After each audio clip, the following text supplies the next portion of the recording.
Buenas tardes. Hoy nos acompaña el doctor José Omar Suclupe, quien nos hablará sobre el acuerdo de paz entre FARC y Colombia. Doctor José Omar Suclupe es abogado e internacionalista, docente universitario. Bien, el acuerdo de paz entre FARC y Colombia, ¿qué influencias tiene sobre el sistema internacional? Bien, quiero agradecer a Kimberly Aliaga, a George Marmanillo, a Joharson Chávez y desde luego a Catherine Campos, quien tuvieron la amabilidad de poder invitarme para poder dialogar respecto al conflicto y el proceso de paz en Colombia. Pero antes que nada, permítame extender mi cordial saludo y felicitación a esta hermosa República de Colombia, que el día de hoy está cumpliendo nada más y nada menos que 206 años de República Independiente.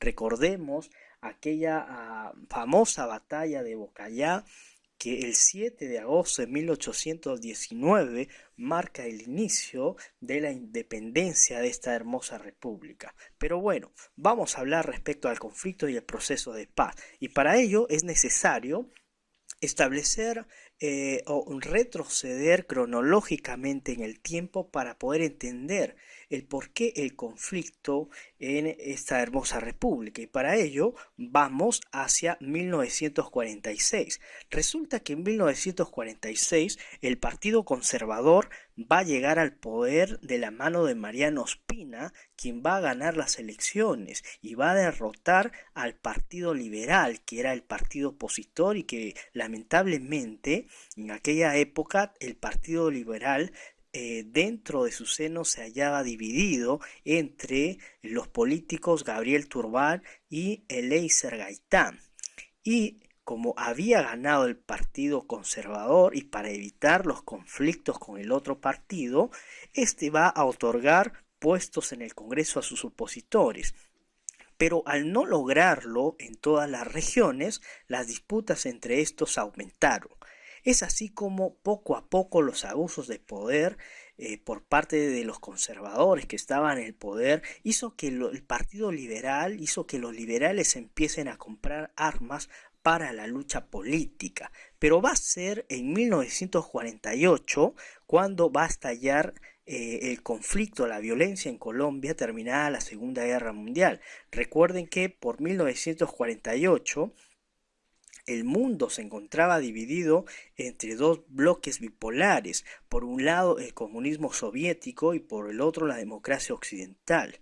Entonces es en ese año, en el 48, cuando se produce el asesinato de Eliezer Gaitán, que era del Partido Liberal, lo que produjo enormes protestas populares a nivel nacional, conocido también como el Bogotazo. Y va a ser el inicio de la escalada de violencia en Colombia, uno de los hechos más relevantes del siglo XX de la historia colombiana. Entonces, en ese momento se va a producir una serie de revuelta nacional contra el gobierno conservador de Ospina, a quien de antemano ya le exigían su renuncia.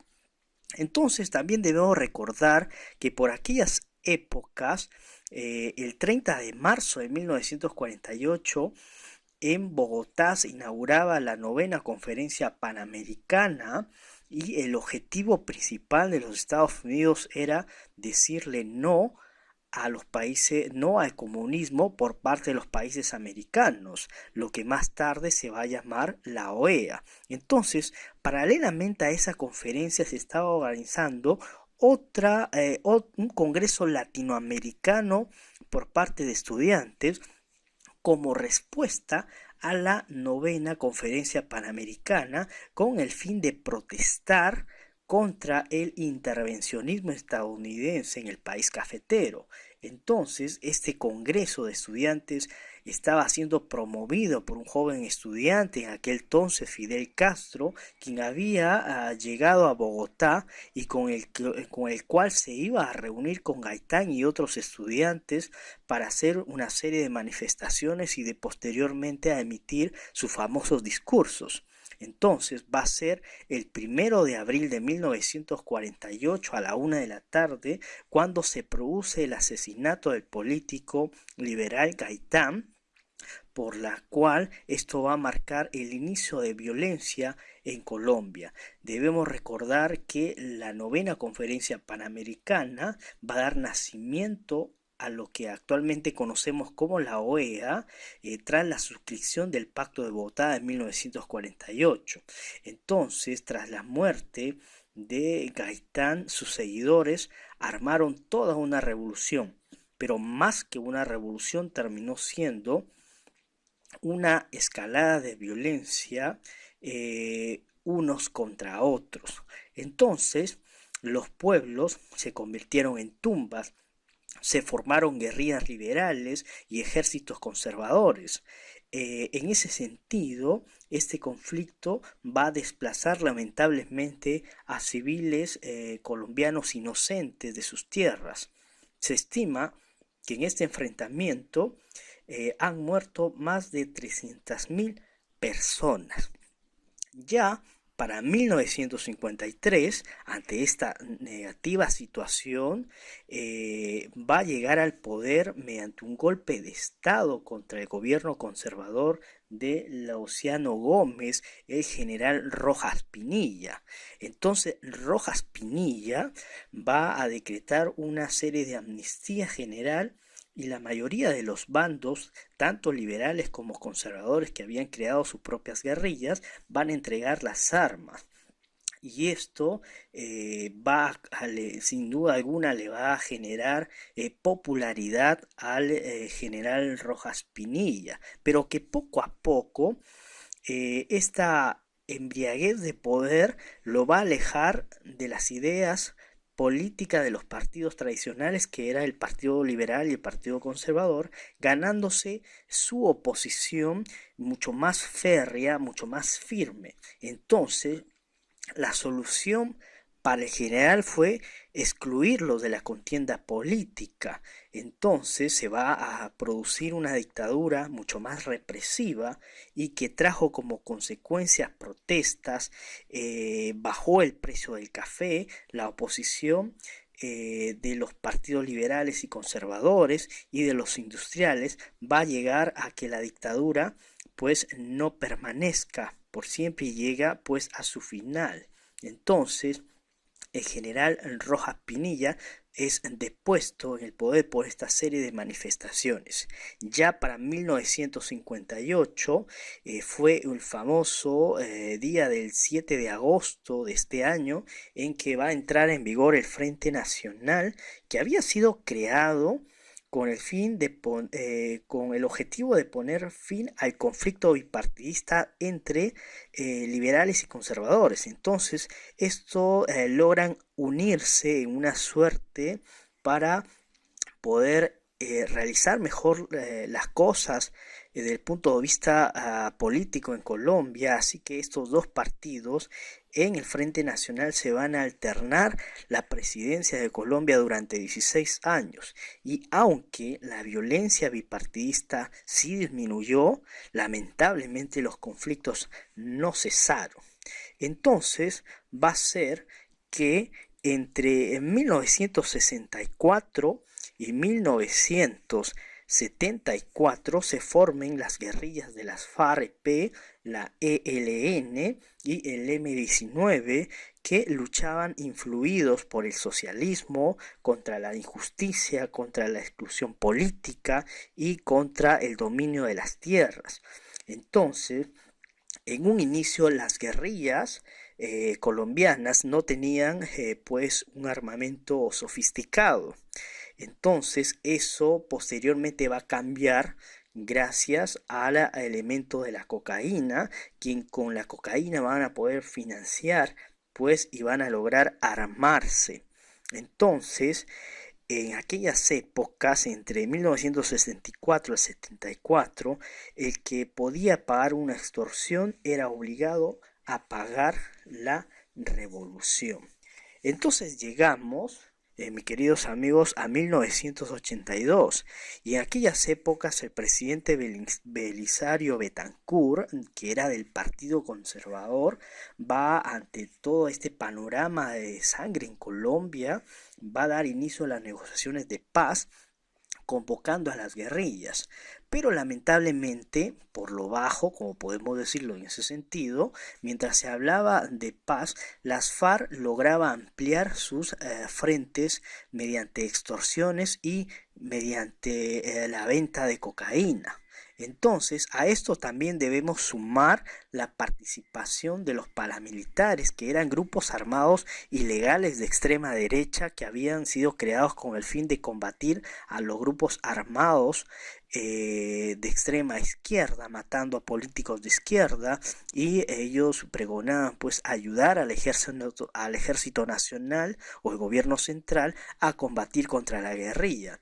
Entonces a esto se les conoce como las autodefensas, y que posteriormente su influencia va a lograr crecer a lo largo del territorio colombiano, formando la AUC.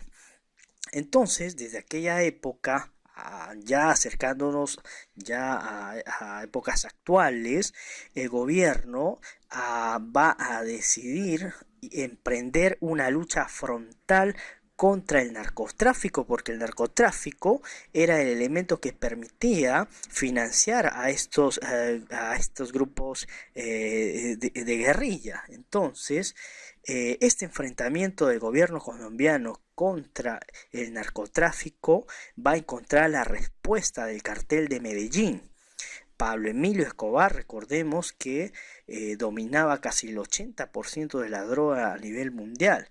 Entonces, Pablo Escobar va a responder al gobierno mediante, o va a empezar a entrar a la aprobación civil con bombas, con asesinatos, con secuestros, y así lamentablemente durante la década del 80 y del 90 estuvieron marcados por la lucha del terror, ¿no? Y posteriormente esta situación va a empezar a cambiar ya cuando el cartel de Medellín se vio derrotado y asesinado.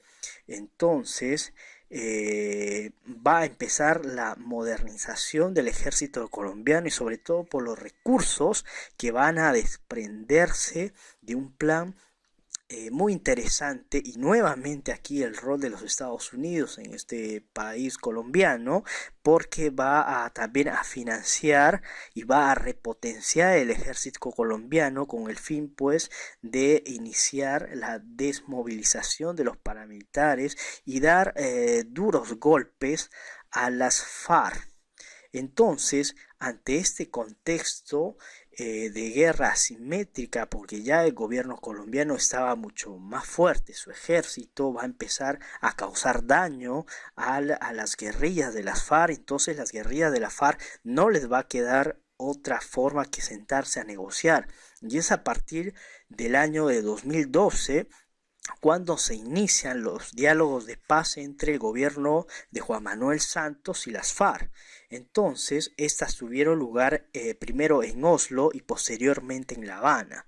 Entonces, este diálogo de paz ha tenido hace poquito nomás, el 23 de junio de este año, ya con una suscripción de un acuerdo internacional donde expresa el alto al fuego definitivo por parte del grupo insurgente. Entonces, este documento, del cual se halla muchas esperanzas por parte del gobierno de Colombia y de la mayoría de pobladores colombianos, así también de la comunidad internacional, de que este conflicto llegue a su fin.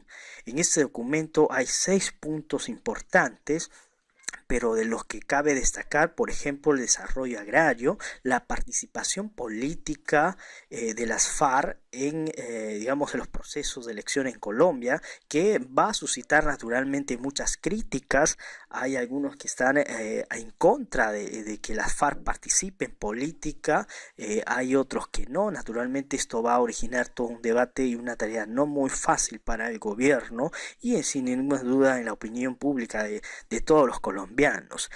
También está la erradicación del cultivo de coca, la justicia transnacional, es decir, una justicia especial para la paz que vaya a juzgar a los ilícitos cometidos por los guerrilleros.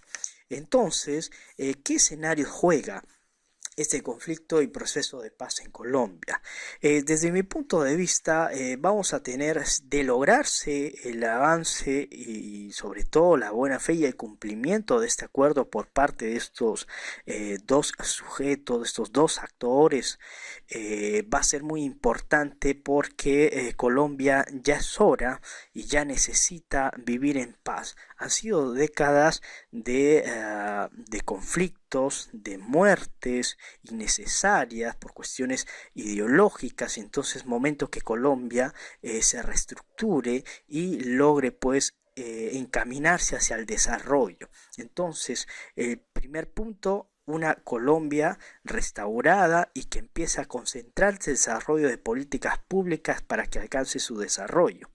Número 2, Colombia, de lograrse esto, va también a seguir impulsando sus relaciones internacionales, tanto en América Latina, a nivel de la OEA, también va a impulsar su desarrollo en la Alianza del Pacífico, también en la UNASUR, en su relación con el bloque europeo y demás relaciones internacionales conforme al interés nacional de la política exterior colombiana. Entonces, ya por último, no me queda más que agradecer a ustedes por esta invitación y nuevamente reiterar mi saludo a esta hermosa República de Colombia. Yo soy de nacimiento peruano, mi corazón es colombiano y si me apuran soy paisa. Entonces, nosotros, los países que amamos la paz y que somos parte de la Carta Democrática, también somos parte de la Carta de las Naciones Unidas, de la cual uno de sus principios precisamente llama al reconocimiento, el respeto a la soberanía, a la autodeterminación, el respeto también a los principios de la buena fe, respetar el derecho internacional. Entonces, estos países, todos en realidad, de alguna u otra manera, tenemos que estar atentos a lo que ocurre en Colombia y tratar de contribuir a que esta república hermana pues pueda encaminarse de una vez, y creo que lo merece, hacia el desarrollo. Entonces la paz ya no va a ser una utopía, sino una realidad del cual esperamos todos, en realidad todos los estados del mundo y mucho más los colombianos, para que de una vez por todas Colombia busque ese sendero de paz y desarrollo que siempre y que han estado trabajando por muchos años en ese sentido. Entonces, muchísimas gracias, será hasta otra oportunidad.